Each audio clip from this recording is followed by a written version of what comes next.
Assalamualaikum warahmatullahi wabarakatuh. Jadi, kita sudah sampai pada tugas keempat pada mata kuliah Gizi Bencana.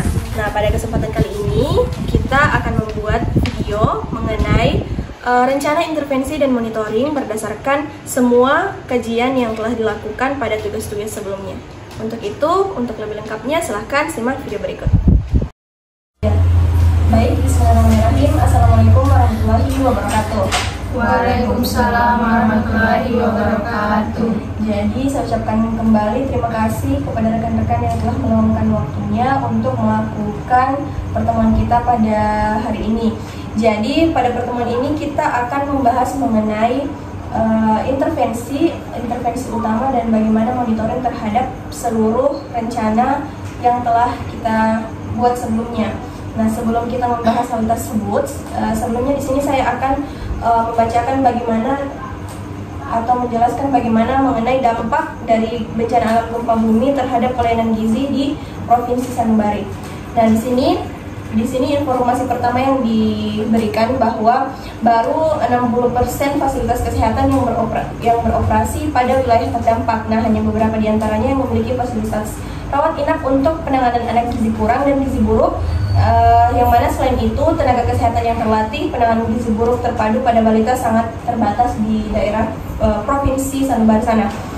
Nah, dan yang terakhir di sini 33 pengungsian itu melaporkan bahwa adanya penyandang disabilitas yang membutuhkan bantuan untuk merawat diri mereka. Jadi itu merupakan dampak bencana terhadap pelayanan gizi yang terjadi pasca bencana di Provinsi Sanubari.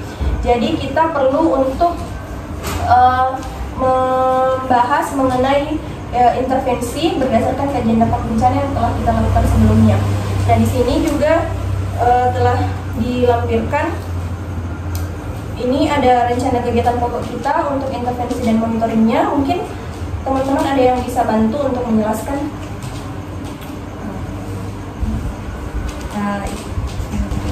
Baik, di sini ada penyediaan makanan khusus bayi dan anak. Adapun intervensinya itu penyediaan makanan khusus bayi dan anak ini dipastikan dapur umum di pengungsian menyediakan makanan khusus untuk bayi dan anak, terutama makanan pendamping ASI yang bergizi. Selanjutnya ada penyuluhan ASI eksklusif. Di pengungsian yang tidak memiliki konselor pengungsi, segera kirimkan konselor menyusui yang terlatih untuk memberikan edukasi mengenai pentingnya ASI eksklusif. Yang ketiga ada perbaikan privasi untuk ibu menyusui. Ciptakan ruang menyusui yang aman dan nyaman di setiap pengungsian untuk meningkatkan kenyamanan ibu menyusui. Yang keempat ada donasi susu formula. Evaluasi distribusi susu formula yang ada di pengungsian dan pastikan bahwa susu formula yang didistribusikan sesuai dengan kebutuhan bayi yang membutuhkan. Adapun monitoringnya, yang pertama ada monitoring ketersediaan makanan khusus. Dilakukan pemantauan rutin untuk memastikan dapur umum menyediakan makanan yang sesuai dengan kebutuhan gizi bayi dan anak di pengungsian. Yang kedua ada pemantauan ASI eksklusif. Pastikan adanya program ASI eksklusif dan dokumentasi keberhasilan melalui laporan harian konselor menyusui yang ditugaskan. Terima kasih untuk penjelasannya. Untuk rencana intervensi dan monitoring selanjutnya mungkin bisa dibantu. Baik, adapun poin kedua yaitu pencegahan dan penanganan gizi kurang dan gizi buruk, yaitu adapun intervensinya yaitu penyediaan pita lila dan formula mix, yaitu segera dikirimkan pita lila atau lingkar lengan atas dan formula mix untuk penanganan anak dan gizi buruk terutama ke Kabupaten Rawang yang kekurangan pasokan. Nah, kemudian adapun monitoringnya yaitu pemantauan status gizi, yaitu dilakukan pemantauan rutin terhadap status gizi anak di pengungsian menggunakan alat ukur seperti pita lila dan penimbangan berat badan, melakukan survei setiap minggu dan identifikasi anak-anak yang mengalami gizi kurang dan gizi buruk. Oke, terima kasih. Baik, selanjutnya mungkin bisa dibantu. Baik, terima kasih. Adapun yang ketiga yaitu suplementasi gizinya. Adapun intervensinya yaitu suplementasi vitamin A-nya. Nah, dan mengingat bahwasanya Provinsi Sanubari ini merupakan wilayah endemik malaria, dipastikan bahwasanya suplementasi vitaminnya ini dilaksanakan pada bulan depan sesuai dengan jadwal. Nah, fokuskan pada anak-anak balita dan ibu hamil di pengungsian. Selanjutnya yaitu suplementasi zinc dan zat gizi mikro. Nah, diberikan suplementasi zinc pada anak-anak yang terindikasi dengan diare atau gizi buruk. Selain itu, distribusikan zat gizi mikro seperti vitamin C dan zat gizi untuk meningkatkan sistem kekebalan tubuh. Nah, adapun monitoringnya yaitu lakukan pemantauan terhadap kegiatan suplementasi gizi, nah termasuk vitamin A dan zat gizi mikro lainnya.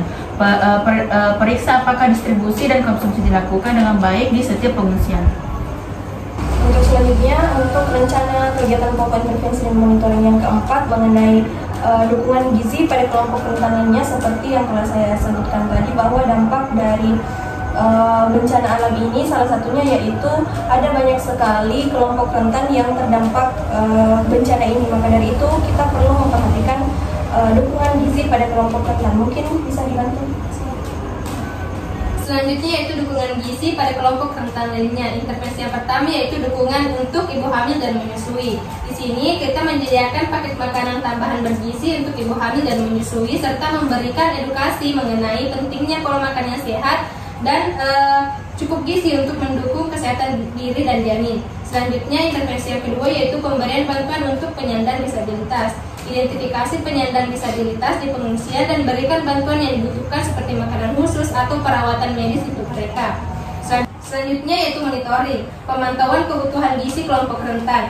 Secara rutin melakukan survei kebutuhan gizi di kalangan ibu hamil, menyusui, dan kelompok rentan lainnya, dan memastikan bahwa mereka mendapat perhatian khusus dalam distribusi dan bantuan gizi. Mungkin itu saja saya tuliskan. Baik, terima kasih. Di sini untuk rencana intervensi dan monitoring yang terakhir, mungkin masih ada yang bisa membantu? Saya.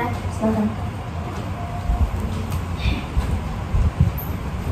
Jadi bisa dilihat di sini ada rencana kegiatan pokok intervensi dan monitoring yang kelima, yaitu komunikasi risiko dan pelibatan masyarakat.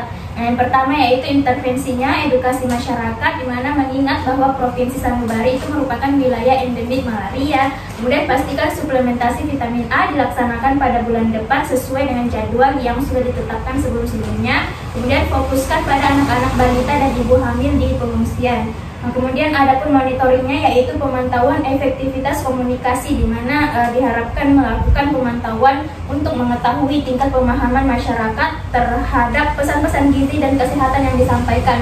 Gunakan survei atau wawancara untuk mendapatkan umpan balik dari masyarakat. Mungkin itu dari saya kembalikan kepada Ibu. Baik, terima kasih untuk teman-teman karena telah membantu untuk menjelaskan mengenai kegiatan intervensi dan monitoring yang kita akan lakukan sebagai subklaster gizi.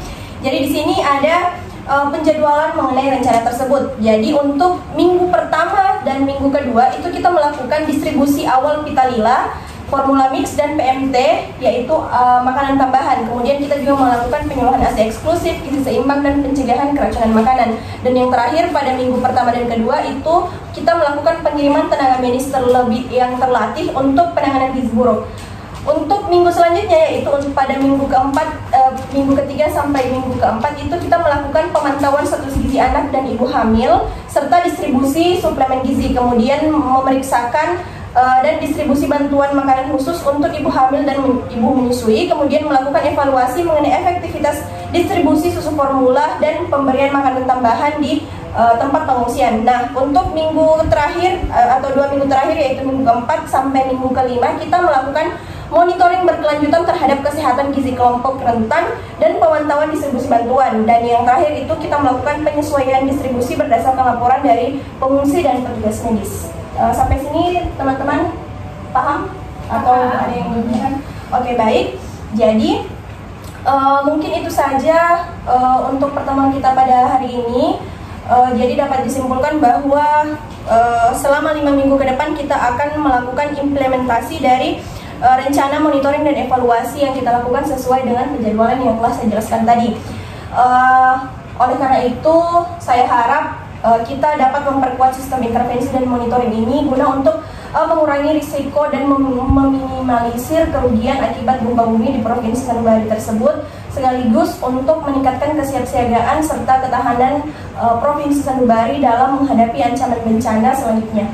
Mungkin itu saja yang dapat saya sampaikan. Saya ucapkan sekali lagi terima kasih atas kesempatannya. Saya tutup dengan ucapan wassalamualaikum warahmatullahi wabarakatuh. Waalaikumsalam warahmatullahi wabarakatuh.